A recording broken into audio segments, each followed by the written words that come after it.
নমস্কাৰ, মই আজি অমৰাৰ আচাৰৰ ৰেচিপি এটা লৈ আহিছোঁ। ৰেচিপিটো চাই ভাল পাব বুলি আশা কৰিলোঁ। ৰেচিপিটোৰ বাবে মই অমৰা 1 কেজি লৈছোঁ। অমৰাখিনি প্ৰথমে ঠাৰিবোৰ কাটি লৈ ভালদৰে মই ধুই ল'লোঁ।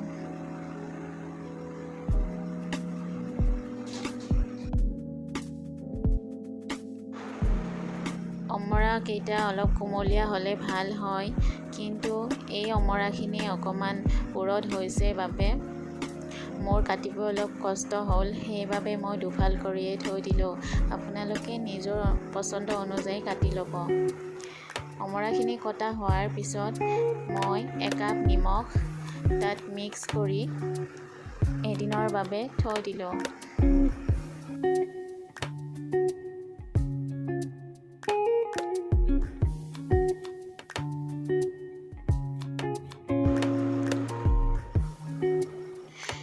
এখন ঢাকনি মাৰি এনেদৰে এদিনৰ বাবে মই থৈ দিলোঁ। এদিনৰ পিছত দেখিব ইয়াৰে কালাৰটো চেঞ্জ হৈছে আৰু ইয়াৰ পৰা ভালখিনি পানী ওলাইছে আৰু এই পানীখিনি মই এনেদৰে চেকি ল'ম। পানীখিনি মই পেলাই দিম।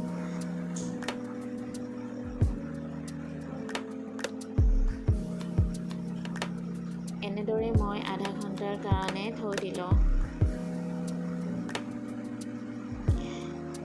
তেতিয়াই ভালদৰে পানীখিনি নিগৰি যাব। আধা ঘণ্টাৰ পিছত এনেদৰে এখন প্লেটত মই অমৰাখিনি লৈ হালধি সানি ল'লোঁ।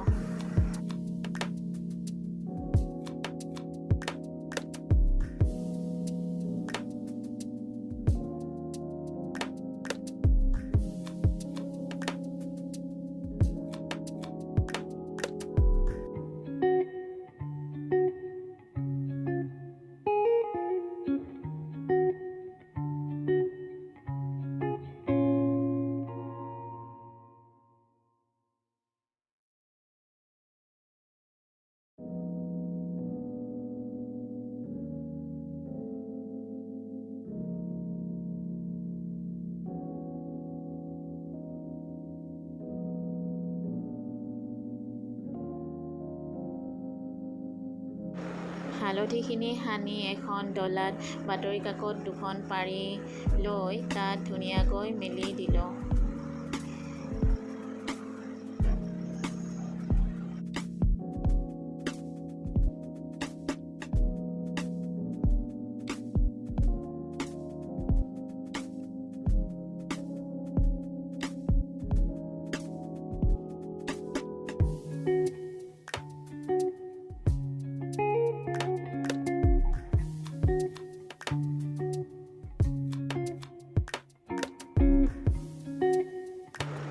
এনেদৰে ৰ'দত এদিন শুকাবলৈ দিলোঁ।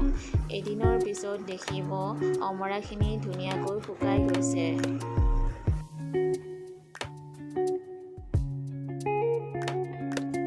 ইয়াৰ পিছত মই আচাৰৰ বাবে মছলা প্ৰস্তুত কৰিম।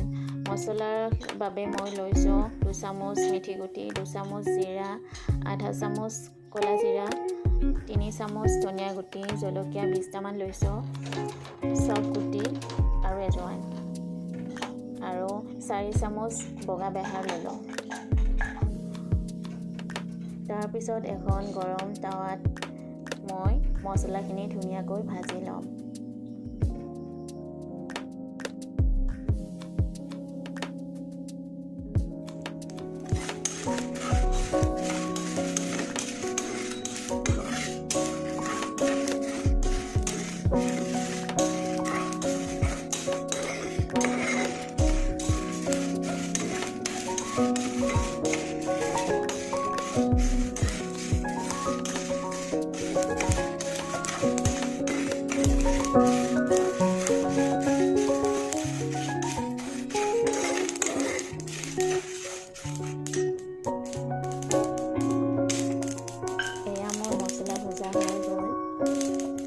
মছলাখিনি ঠাণ্ডা হোৱাৰ পিছত মিক্সিৰ জাৰ এটাত লৈ মই ধুনীয়াকৈ গুড়ি কৰি ল'ম।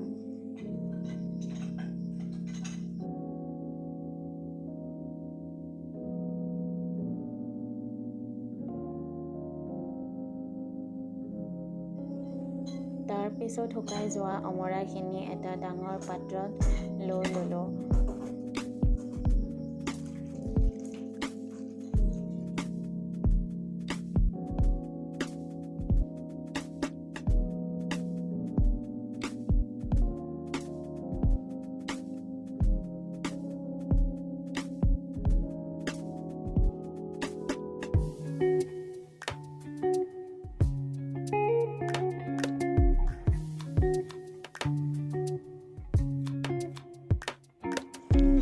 এতিয়া ইয়াত মই গুড়ি কৰি লোৱা মছলাখিনি ঢালি দিলোঁ।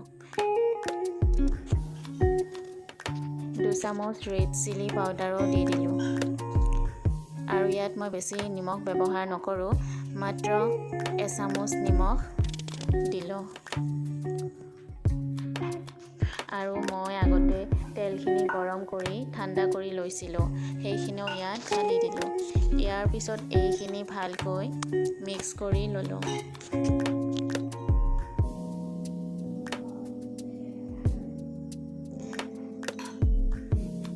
এয়া মোৰ আচাৰখিনি একদম ৰেডি হৈ গৈছে। যদি আপোনালোকে ভিডিঅ'টো ভাল পালে তেনেহ'লে লাইক, কমেণ্ট আৰু শ্বেয়াৰ কৰিব, লগতে মোৰ চেনেলটো ছাবস্ক্ৰাইব কৰিব।